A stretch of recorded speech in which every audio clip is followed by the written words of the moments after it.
Hey, good morning. This is Alan Buchanan, and I provide location advice to owners and occupants of industrial buildings in Southern California. And welcome to another edition of Tuesday Traffic Tips on this cloudy Tuesday after the 4th of July weekend. I hope everyone had a safe and sane Independence Day. Today I want to talk to you about meetings, face-to-face meetings specifically. Now, I for one have always pushed for face-to-face meetings, and I do so just as soon as possible in the deal cycle. If I make contact with a new occupant and they show any interest whatsoever in allowing me to talk to them about my services, I either drop by or I ask them if I can drop by, or I schedule a meeting right there on the spot.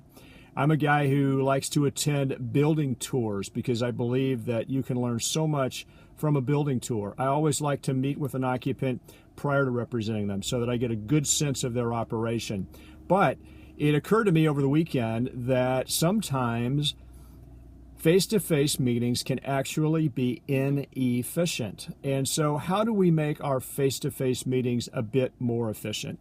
I think one of the things we can do is we can have a plan. Now, I'm not talking about walking into a meeting with a rote set of questions that we want to ask. I think it's got to be a very natural progression, but I believe you can have in mind what you want the next step to be, and you can talk in terms of that. Do you want the next step to be a commitment? Do you want it to be a signature? Do you want it to be some sort of plan moving forward, or is it just, frankly, a meet and greet?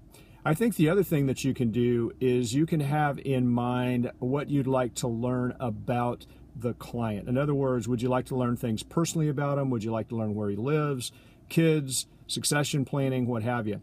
So if you'll do those two things, have a plan as to what you'd like the next step to be, and also have an idea of what you'd like to learn in the meeting, I believe your meetings will be much, much more efficient. All right, let's make those meetings efficient this week. This is Alan Buchanan saying make it an outstanding week on this first week in July on Tuesday Traffic Tips.